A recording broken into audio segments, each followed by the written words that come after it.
Hi, Southern Cross Church. Hope that you're all having a wonderful week. We're in the middle of the 16 Days of Activism, and I've got Kerryn on the line here. She's highlighted some over the last 12 months or so, some issues to do with gender-based violence. And I just wanted to get her on the line. We don't have the opportunity these days to have everybody in church at the same time. So we thought we'd record this little podcast just to highlight and celebrate a little bit of what she's doing, but also to raise awareness around the issue of gender-based violence and to keep it in front of us.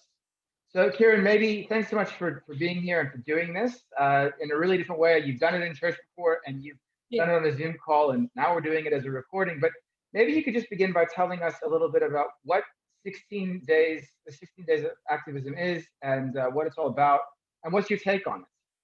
Sure.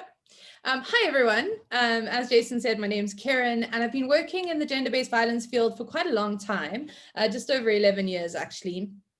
And the 16 Days of Activism is a global awareness raising time where across the globe, it's led by UN Women, and we really shine a spotlight on gender-based violence and how it's experienced across the globe. So not only in South Africa, but in war-torn countries, in your more what's known as developed or first world countries in Europe, Americas, and other countries like that. But we really look at how does gender-based violence play out?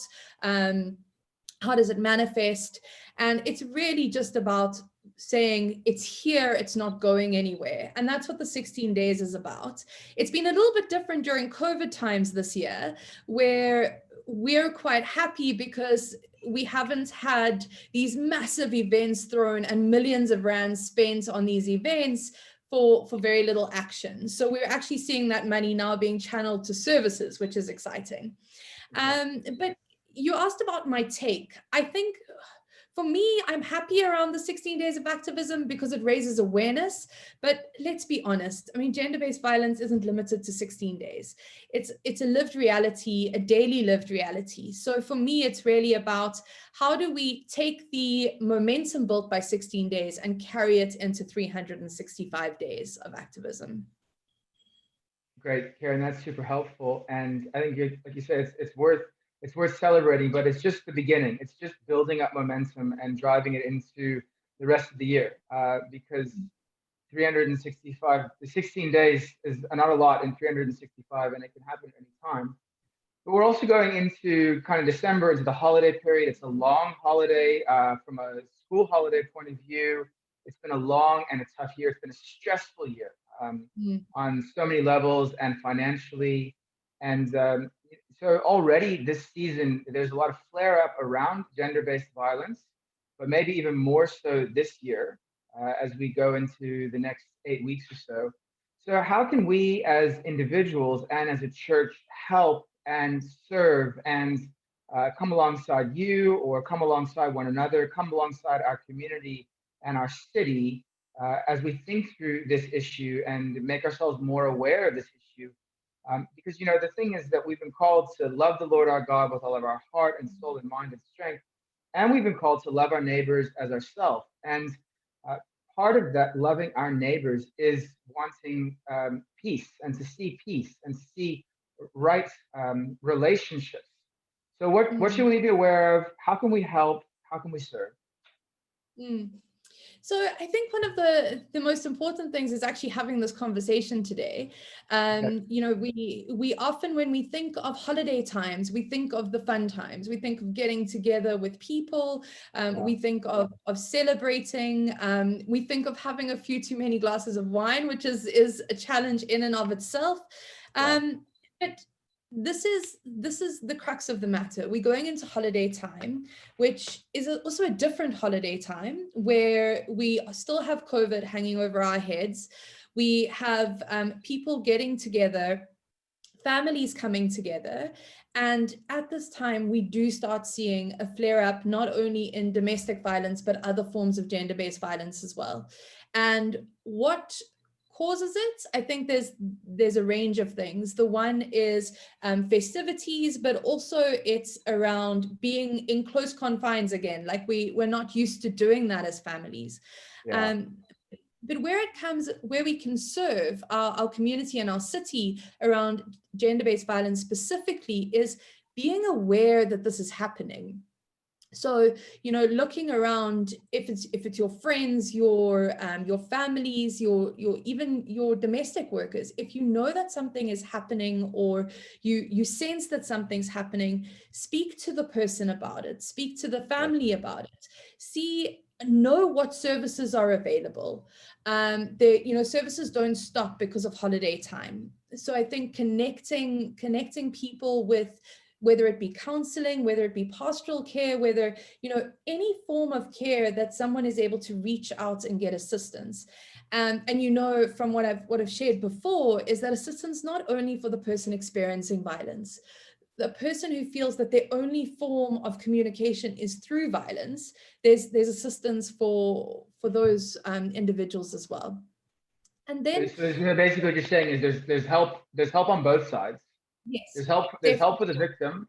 There's also help for the person who knows that they're the perpetrator. They have a propensity for that. That there's actually avenues for them to also go and seek help. Yeah. Okay. Exactly. All right. And I think that's the greatest thing. At the moment, there's been so many conversations that are really around meaningfully engaging men and boys. So not going like, you are a perpetrator, so therefore you don't deserve help. It's changing that narrative to go, we have a problem and we need to engage society as a whole. So men and boys are becoming more and more involved in those conversations, which is so positive, because it really creates an environment where men and boys want to engage. So let me come in there, because I'm a dad. I'm the father of two boys. We're going a little bit off plan here, but what kind of things should dads be speaking to their boys about, and in this, and having this conversation as they grow up into teenagers and into men? So I think you almost need to mirror the conversations that moms have with their daughters, because girls are told all the way through their lives, sort of, how to respect your body, what men and boys should not do to them, how they should behave in social situations. And it's the same conversation that needs to be had with boys. For boys, what is consent? What does it mean when a girl actually doesn't want you close to them? That's the one part. The other part is just modeling a respectful relationship, which is something that I think is often underplayed, because you can say one thing, but if you're modeling a completely different role within the home, a boy is going to aspire to be very much like their dad or a father figure.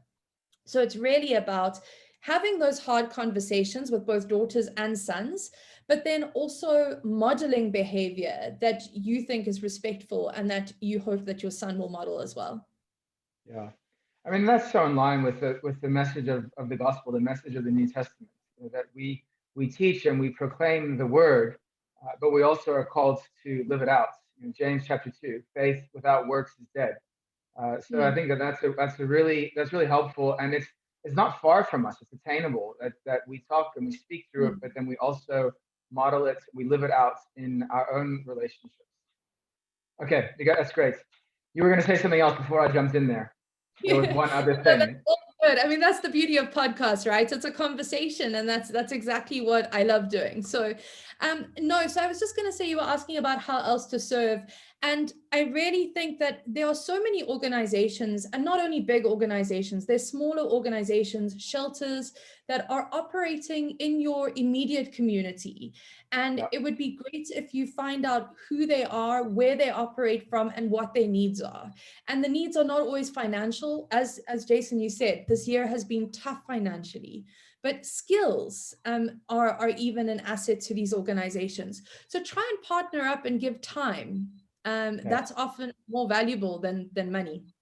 Yeah, being available is huge. I think time is our biggest asset as human beings, and yet it's one of our most underrated. So I think that's a great thing, and that's a wonderful way to relationally be involved.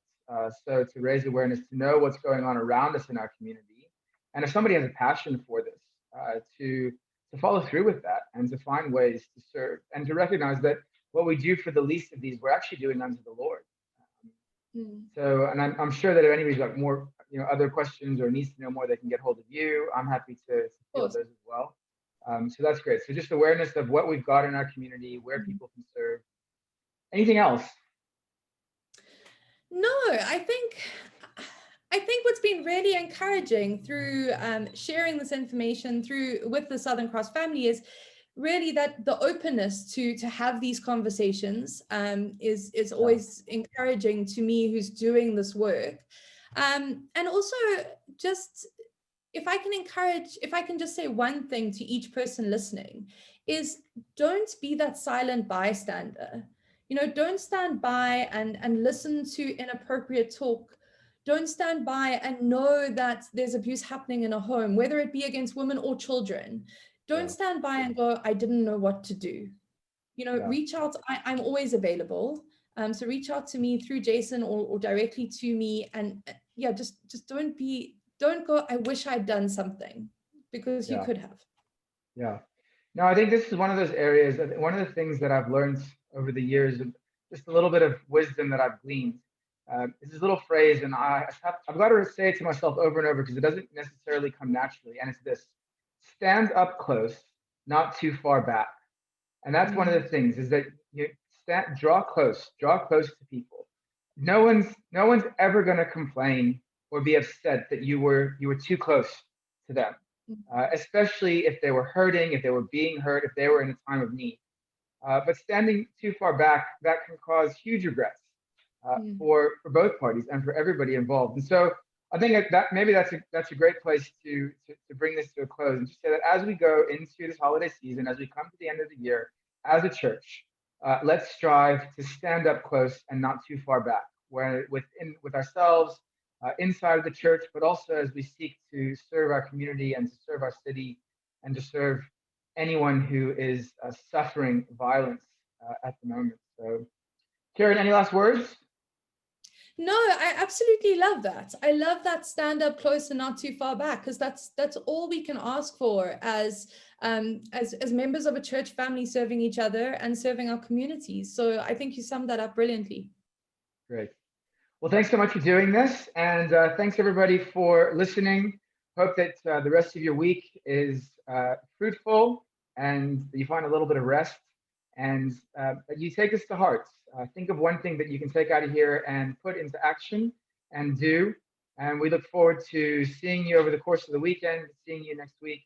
Kerryn, thanks again so much for doing this. We'll see everybody on Sunday. Have a great week. Bye.